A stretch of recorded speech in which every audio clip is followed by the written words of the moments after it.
नमस्कार साथियों, स्वागत है आप सभी का। जैसा कि मैंने आप सब लोग से वादा किया भी था कि जितना भी जो शिक्षक भर्ती को लेकर जो अटकलें चल रही हैं, जिसमें विद्यार्थी कहीं ना कहीं एक चिंता के चक्रव्यूह में फंसे हुए हैं, चीजें सत्यता से सामने आ नहीं रही हैं। और उसी चीज के लिए जो अलग अलग सवाल है, जैसे अभी राजपत्र जारी हुआ, राजपत्र के जारी होते ही बहुत से सवाल जन्म ले गए, जिनमें से प्रमुख रूप से था कि 45% अब मान्य होगा या 50% वालों को ही अब शिक्षक भर्ती में बैठने मिलेगा। दूसरी बड़ी सवाल थी कि क्या गणित शिक्षक के लिए इंजीनियरिंग वालों को अलाउ किया जाएगा कि नहीं किया जाएगा। तीसरा जो सबसे बड़ा सवाल था कि सर जो इस बार की भर्ती हो रही है, ठीक है, उसमें सभी विषयों के पद आएंगे कि नहीं आएंगे। और सबसे बड़ा सवाल कि भर्ती कब तक आएगी, नोटिफिकेशन कब वास्तविकता बनेगी। तो इन सभी सवालों के लिए हम लोग डीपीआई गए भी थे, और आप ये देख भी सकते हैं कि मैं स्वयं डीपीआई से जाकर आप लोग के लिए इंफॉर्मेशन लेकर आया। और मैंने, ये पीछे इंद्रावती भवन है, कल ही मैं गया था। कल जाने का कारण ये था क्योंकि कई बार आप लोग भी बहुत ज्यादा व्याकुल हो जाते हो। देखो, मंगलवार मैंने जाने बोला था, पर मंगलवार को बजट सेशन था। जो राज्य के वित्त मंत्री हैं वो बजट पास कर रहे थे, और आपको पता है कि सरकार के लिए बजट वाला जो दिन होता है सबसे महत्वपूर्ण होता है। तो इंद्रावती भवन हो या महानदी भवन हो, मतलब हमारा संचालय हो या मंत्रालय हो, सभी अधिकारी बजट में व्यस्त होते हैं। इतना पढ़ा लिखा होना सबको जरूरी है, बावजूद बहुत से लोग बहुत ही नकारात्मक कमेंट करते हैं। तो मैं अशिक्षा का अभाव मानता हूं फिर वहां पर, कि आप स्वयं से समझिए कि जिस दिन बजट पास हो रही है उस दिन कोई अधिकारी आपसे मिलने को तैयार हो ही नहीं सकता। पर आप लोग व्याकुल थे, इसलिए उसके ठीक अगले दिन ही गया, और बहुत अच्छी खासी हम लोग को सूचनाएं मिली। क्या क्या सूचनाएं हैं वो सारी चीजें मैं आप लोग के बीच में यहाँ पर साझा कर देता हूँ। सबसे पहले तो हम ये सवालों पे बात करते हैं कि सवाल क्या क्या थे। तो अगर सवालों पे हम चर्चा करते हैं दोस्तों, ठीक,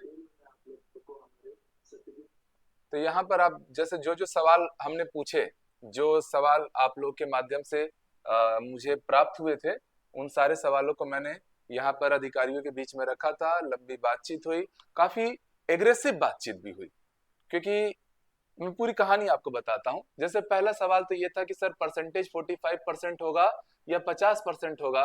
तो इसमें उन्होंने एक बात साफ कह दिया है कि हमने जो राजपत्र में प्रकाशित किया है वो रहेगा इस बार का नियम, कानून। और राजपत्र में क्या प्रकाशित है, अगर प्यारे दोस्तों अगर आप देखना चाहो तो यहाँ पर आप लोग राजपत्र में देखिए, जो शिक्षक के लिए प्रतिशत वाला जो स्लॉट डाला गया है, इसमें सहायक शिक्षक हो या शिक्षक हो, न्यूनतम अर्हता वाला कॉलम जब आप पढ़ते हैं तो कम से कम 50% अंकों के साथ उच्चतर माध्यमिक तथा प्रारंभिक शिक्षा शास्त्र में द्वितीय 2 वर्ष की डिप्लोमा होनी चाहिए। यही चीज जब आप वर्ग 2 शिक्षक के लिए जाते हैं तो 50% के साथ आप लोग का स्नातक होना चाहिए। ठीक है, वर्ग 1 में भी 50% अंकों के साथ स्नातकोत्तर बोला गया था, पीजी बोला गया था। यहाँ पर यह दिया गया है कि कम से कम 45% अंकों के साथ उच्चतर माध्यमिक और प्रारंभिक शिक्षा शास्त्र जो द्वितीय वर्ष डिप्लोमा, जो राष्ट्रीय अध्यापक शिक्षक परिषद एनसीटीई विनिमय 2002 के अनुसार प्राप्त किया गया हो, उनको मान्य करेंगे। और ये लाइन उन्होंने खुद मुझसे पूरा पढ़वाया, और ये बात उन्होंने बताई कि ये जो नियमावली था 2002, मतलब आप मान के चलिए कि जो लोग पहले से इस नियमावली के अंतर्गत आते हैं, वो कुछ जैसे बोलते हैं ना कि कोई भी चीज, अभी जैसे छत्तीसगढ़ में आयु में छूट है, आयु में छूट 2028 तक के लिए है, हर एग्जाम में 5 सालों के लिए आयु में अतिरिक्त छूट दी गई है। तो इसी प्रकार से इस नियमावली के अंतर्गत जिन बच्चों को छूट मिली थी, जिन बच्चों को छूट मिली थी उनका 45% अलाउ रहेगा। बाकी सभी स्टूडेंट किसी भी कैटेगरी से आते हो, अब आपको 50% पर ही एग्जाम देना है। और ये चीज सामने से निकल कर आ रही है दोस्तों। तो मैंने ये बात उनसे रखी कि 2023 की भर्ती में तो ऐसा था नहीं। 2023 में तो जो आरक्षण वाले अभ्यर्थी होते हैं उनको 45% का प्रावधान रखा गया था, अनरिजर्व का 50% का था। तो उन्होंने कहा 2023 की भर्ती के नियमावली को आप छोड़ दीजिए, 2019 की भर्ती 50% पर ही ली गई है। और ये जो विशेष छूट जिनको मिला हुआ है इस नियमावली के अंतर्गत, उन बच्चों को 45% पे अलाउ किया जाएगा। हालांकि इन बच्चों का तो अभी उम्र भी एक्सपायर हो चुका होगा, अभी तो इनका जो शिक्षक भर्ती की आयु होती है वो पूर्ण भी हो चुकी होगी। तो ये आप एक बड़ा सवाल और सबसे ज्यादा खतरनाक सवाल कि 50% वाला नियम अब लागू रहेगा। और पूरे राज्य में ये चीज मैं सबसे पहले आप लोगों को बता रहा हूं कि क्लियर रहिए। अब बहुत से अभ्यर्थी, हजारों की संख्या में अभ्यर्थी होंगे जो लोग, जिनके ग्रेजुएशन में 50% नहीं है, फिर भी उन्होंने बीएड कर लिया है, डीएड कर लिया है, सीजी टेट की पात्रता परीक्षा निकाल ली है। अब वो अभ्यर्थी क्या करेंगे? तो देखिए, मैं आपको रास्ता भी बता रहा हूँ, समस्या है तो समाधान भी हमेशा होगी। आपको आदरणीय मंत्री तक पहुंचना होगा, शिक्षा मंत्री से आपको आह्वान करना पड़ेगा, प्रयास करना पड़ेगा, क्योंकि जब 2023 की भर्ती में 45% वालों को अलाउ किया गया है, तो इस भर्ती में भी करना चाहिए, क्योंकि बहुत बड़ी संख्या इन अभ्यर्थियों की, एक दो नहीं हजारों की संख्या में है, जिनके पीजी में, मास्टर्स में, ग्रेजुएशन में या 12th में 50% नहीं है, पर उन्होंने बीएड, डीएड और सीजीटेट निकाल रखा है। तो उन अभ्यर्थियों का जीवन अधर में ना फंसे। तो मुझे जो सूचना मिली वो मैंने आपके सामने तथ्य परकता के साथ रख दिया है।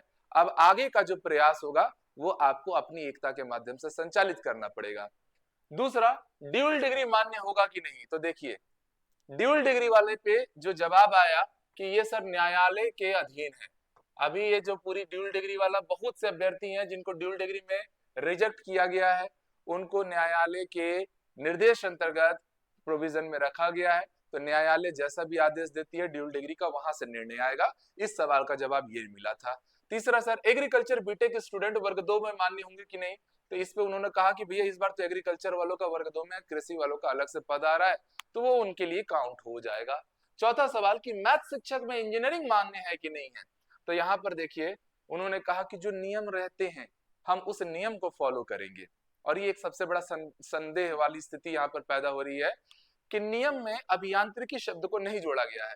मैंने ये सवाल उठाया कि सर 2023 की भर्ती में तो अभियांत्रिकी था, और साथ ही साथ इस साल का भी जो गैजेटियर लेटर आया है उसके अंतर्गत भी आप देखिएगा तो उसमें इलेक्ट्रॉनिक्स और कंप्यूटर साइंस को मैथ्स वर्ग 2 शिक्षक में अलाउ किया गया है।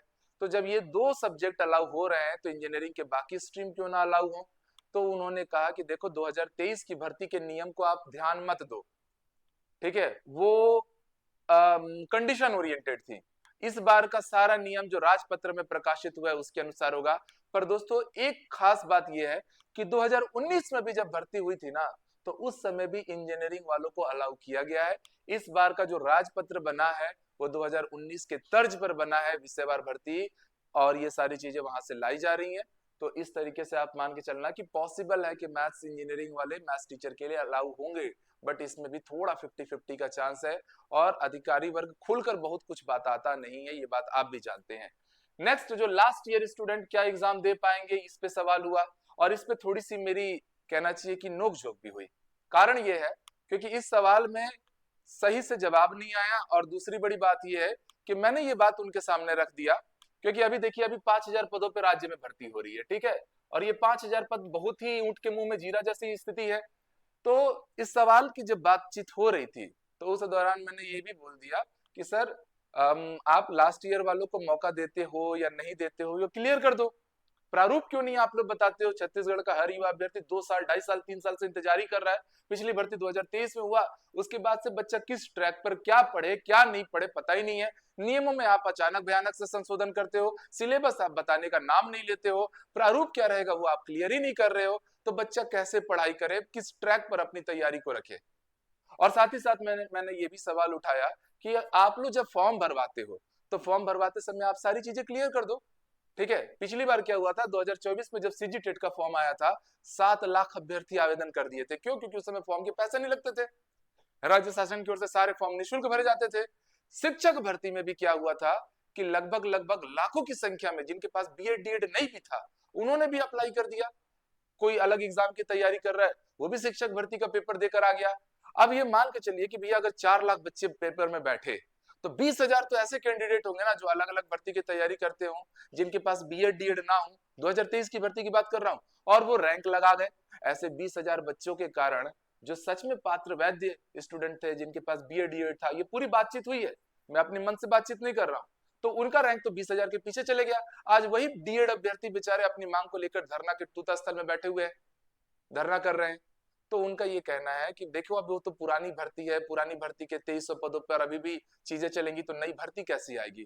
तो मैंने ये बात बोला तो आप क्लियर करो ना, आप जिस दिन फॉर्म भरवाते हो, केंद्रीय विद्यालय का आप फॉर्म भरे होंगे, ईएमआरएस का फॉर्म भरे होंगे, जिस दिन फॉर्म भरा जाता है बीएड डीएड से लेकर सारे इंफॉर्मेशन, आपका एनरोलमेंट नंबर, मास्टर की डिग्री, सब कुछ उसी दिन फॉर्म में मांग लिया जाता है।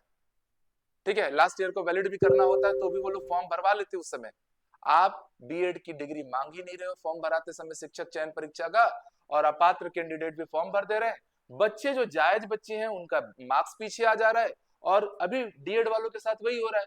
फिर बाद में आप कह देते हैं कि नहीं, इनके अंक बहुत नीचे चले गए हैं इसलिए इनको नियुक्ति नहीं दी जा सकेगी। ऐसा तो कभी नियम था ही नहीं। तो मैंने जो डीएड वाले अभ्यर्थी हैं उन लोग के लिए भी आवाज उठाया कि भाई ये आप लोग के नियमों के कारण जो लूप होल हो रहा है कि बीएड वाले सहायक शिक्षक में चयनित हो रहे हैं, बाद में नौकरी से जा रहे हैं, चलो ठीक है उनका समावेशन हो गया। डीएड वाले आज अपने अधिकारों के लिए दर बदर भटक रहे हैं। तो इस पे काम जरूरी है। और लास्ट ईयर स्टूडेंट को तो चलिए आप क्लियर कर दीजिए कि अलाउ करेंगे कि नहीं करेंगे, करेंगे तो शर्तें क्या रहेगी, क्योंकि हर एग्जाम, ये साफ मैंने बोला कि मैं 2024 में अधिकारी जी को भी मैंने बोला कि 2024 में वित्त मंत्री जी से भी मैंने बोला था कि मध्य प्रदेश, बिहार, झारखंड, उत्तर प्रदेश, केवीएस, एनबीएस सारे एग्जाम का प्रारूप, नियमावली सब कुछ एग्जाम होने की 1 साल पहले से क्लियर होता है। हमारे यहाँ तो आज तक 2 साल से बच्चे अधर में है कि किस ट्रैक पर जाकर हम पढ़ाई करें। ठीक है, पर जैसा भी है दोस्तों, इस बार तो मैंने ये मांग रखी कि फॉर्म भराते समय आप ये सारी चीजें पात्र अपात्र वाला क्लियर रख लीजिए भाई, बाद में बच्चों का मेरिट खराब होता है इससे। ठीक है, नेक्स्ट सर, अब यहाँ पर क्या हो गया, थोड़ा सा तन्नातनी का माहौल भी हो गया। तो वर्ग 1 में मैंने पूछा कि रसायन, जीव विज्ञान, गणित इन विषयों के पद आ रहे कि नहीं, क्योंकि आप लोगों ने देखा था कि अभी एक लेटर वायरल हुआ था 5000 पदों पे। ठीक है, वो पूरी ऑथेंटिक लेटर बोल नहीं सकते हैं उसको, क्योंकि ऐसा आपको पता है जब तक भर्ती नहीं आती है ऐसी कई लेटर्स आते रहेंगे। तो क्या उनमें इन विषयों के पद आएंगे, क्योंकि साइंस सेशन से केवल फिजिक्स का पोस्ट दिख रहा था।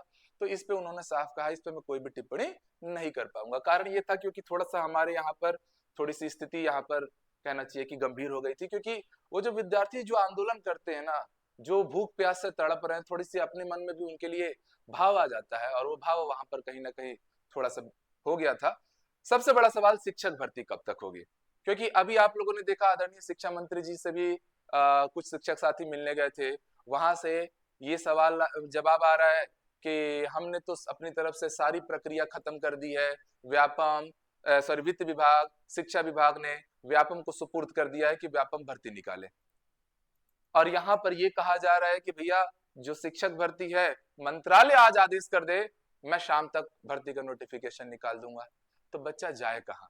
हमारे राज्य की सबसे विषम स्थिति यही हो गई है कि हम मंत्री जी से मिलने जाएंगे तो वो इधर भेज दे रहे हैं, अधिकारी सामने से मिलते नहीं है, पीछे के दरवाजे से चले जाएंगे। जो अधिकारी मिल गए वो सीधे सीधे यही बोलते हैं कि हमको आज आदेश आ जाए, हम तो सारी चीजें रेडी रख के बैठे हैं, आज आदेश आ जाए, शाम को 5:30 बजे से निकलने से पहले हम आदेश देकर जाएंगे, शिक्षक भर्ती का नोटिफिकेशन आउट हो जाएगा, पर हमको आदेश आ जाए बस। तो बच्चे इस पूरे चक्रव्यूह में फंस गए। और वो जो शिक्षक साथी जो आपके साथ हमेशा खड़े रहते हैं, बच्चों की भी एक बड़ी गलती है, जैसे हर आंदोलन हो या हर बार 7वीं बार में डीपीआई गया था, तो आप उन शिक्षक साथियों को भी तोड़ के रख देते हो। जैसे मेरे साथ निजी रूप से मैं एक दिन लेट हुआ क्योंकि उस दिन बजट सेशन था, तो भी आपने नकारात्मकता फैलाई। कल मैंने वीडियो डाला कि मैं कल, भाई मेरे को रात को आते आते 11 बजा। ठीक है, बहुत से साथियों से मैं मिल भी रहा था, आगे की क्या प्रोसेस होंगी, हम आप ही के काम से अपना पूरा दिन भर का क्लास भी छोड़े कि आपके लिए हम गए थे, आपके लिए कुछ सकारात्मकता के साथ हम कार्य कर पाए, क्योंकि हर दिन रायपुर तो जाना हो नहीं पाता है, क्लासेस भी लेनी होती हैं। उसमें भी मैं देख रहा हूँ कि उसमें भी आप ही लोग इतना नकारात्मकता से कमेंट करते हो, और उन बच्चों से दिक्कत नहीं है, उन बच्चों से दिक्कत है जो उनके नेगेटिविटी को काउंटर नहीं कर रहे। तो ऐसे में ना बहुत लंबे समय तक आपका इसीलिए कोई साथ नहीं देता। बिलासपुर का कोई एजुकेटर क्यों नहीं आता आपके लिए? क्योंकि वो भुगत चुके हैं, वो झेल चुके हैं, और उनको पता है कि यार जितना शांत रहो उतना बेहतर है। वही भावना अब अपने अंदर भी आएगी धीरे धीरे, पर मन नहीं मानता है, तो इसलिए हम चले जाते हैं। तो ये सारा इंफॉर्मेशन मैंने आप लोग के सामने रख दिया है, एक एक चीज जो प्रत्यक्ष रूप में आपको जानना चाहिए। जैसे परसेंटेज वाले जो स्टूडेंट है भाई, आप थोड़ा सा मान के चलिए कि आपकी स्थिति गंभीरता में फंसेगी, और इसलिए आपको थोड़ा सा प्रयास करना पड़ेगा। इंजीनियरिंग वाले भी भाई, मैथ साइंस वाले जितने स्टूडेंट हैं, एक ही माध्यम होता है सर, मंत्रालय से आदेश आते हैं, तो शिक्षा मंत्री जी को अपनी बात आपको रखनी पड़ेगी, एकता के साथ रखनी पड़ेगी। और ये वर्ग 1 में जिन जिन विषयों के पद आ रहे हैं नहीं आ रहे हैं, ये कुछ भी अभी क्लियर नहीं हो पा रहा है। जब नोटिफिकेशन आएगा तभी चीजें क्लियर होंगी, पर जब नोटिफिकेशन आ जाता है तब हम कुछ बदलाव करा नहीं पाते हैं, जैसे 2023 की भर्ती में हुआ। कोई वर्ग एक का सीधी भर्ती नहीं हुआ, सारे बैकलॉग के पोस्ट आए, वो भी मैथ्स, फिजिक्स और कॉमर्स के बस, बाकी तो आए भी नहीं। तो इन सारी चीजों की ये घटनाएं होने से पहले अगर हम कुछ बेहतर कर पाए तो अच्छा है। और मैंने तो ये बोला भी कि भाई 2900 लोगों की भर्ती भी दे दोगे तो भी आपके पास राज्य में 56,000 से ज्यादा पद या 51,000 से ज्यादा पद खाली है, चरणबद्ध तरीके से आराम से भर्तियां कराई जा सकती हैं। पर कुल मिला के ये समीकरण समझ में आ रहा है कि सरकार हो, शासन हो या प्रशासन हो, थोड़ा सा युवा के हित में कम सोच रहे हैं। और युवा में स्वयं की एकता नहीं है, जो उनके लिए लड़ने जाए, जो उनके लिए दिन रात सोचे काम करे, उसे भी युवा चैन से सोने नहीं देंगे। ठीक है, तो ये पूरी स्थिति हो गई है हमारे राज्य की। मेरा काम था आपको अवेयर करना, और एक शिक्षक होने के नाते मैं इतना ही कह सकता हूँ कि 2026 का साल भर्ती का साल है। भर्ती इस साल आएगी, ये भावनाएं लग रही हैं, ये चीजें संकेत क्लियर हो रहे हैं, क्योंकि अधिकारी लोग बार बार यही चीज बोल रहे हैं कि हम खुद वेट कर रहे हैं, एक बार आदेश आ जाए हम अगले दिन या उसी शाम को हम नोटिफिकेशन निकाल कर ही घर जाएंगे। क्योंकि मैंने बोला कि सर आप लोग कभी ग्राउंड पे उतरो, बच्चे रो रहे हैं, तकलीफ में है, किसी की जिंदगी रुकी हुई है, किसी की शादियां रुकी हुई हैं, उनके दर्द को भी थोड़ा समझो। तो उन्होंने भी इस चीज को माना कि ये बात तो सच है, बहुत परेशान है बच्चे, तो आज अगर आदेश आ जाता है तो मैं शाम तक नोटिफिकेशन निकाल के जाऊंगा। पर वही बात है कि अब वो नोटिफिकेशन कब आएगा वो देखना पड़ेगा। पर शिक्षक होने के नाते हम जितना भी आपसे बन पाए हम आप करते रहेंगे। और जो हमारा अभी नया सत्यजीत फाउंडेशन क्लासेस है, ठीक है, अब यहाँ पर मेरी क्लासेस होती हैं, तो सत्यजीत फाउंडेशन क्लासेस का आप यूट्यूब चैनल को आप डाउनलोड कर लीजिए दोस्तों, सॉरी सब्सक्राइब कर लीजिए। ठीक है, क्योंकि यहाँ पर जब तक आपकी शिक्षक भर्ती नहीं आ जाती है भाई, आपकी पढ़ाई सुचारू रूप से चालू रहे, इसलिए हम लोग फ्री एमसीक्यू सीरीज कंटिन्यू करने जा रहे हैं। आपकी आगामी जो भी भर्ती परीक्षाएं हैं, चाहे आपका मंडी निरीक्षक है, क्योंकि उसमें भी आपकी Hindi, English, science, social science, maths, computer ये सब रहता ही है। ठीक है, सीडीपी आपका शिक्षक भर्ती में रहता ही है। तो आप रेगुलर देखेंगे कि सर 3 और ये 4, 7 से 8 रेगुलर क्लासेस ये आप लोग की हम यूट्यूब के माध्यम से फ्री ऑफ कॉस्ट आपको प्रोवाइड करने जा रहे हैं। तो आप यूट्यूब को सब्सक्राइब कर लीजिए, क्योंकि यहीं से आप लोग की क्लासेस अब संचालित होने वाली हैं। और ये रेगुलर क्लासेस आप लोग की होली के तुरंत बाद से, क्योंकि अभी 3-4 दिन होली में व्यस्तता के कारण थोड़ा सा डिस्टर्ब होगा ही, सारे स्टाफ अपने अपने घर जाते हैं, भाई बड़ा त्योहार है। और 7 से 8 regular classes free of cost आपको इस यूट्यूब से चालू रहेगा।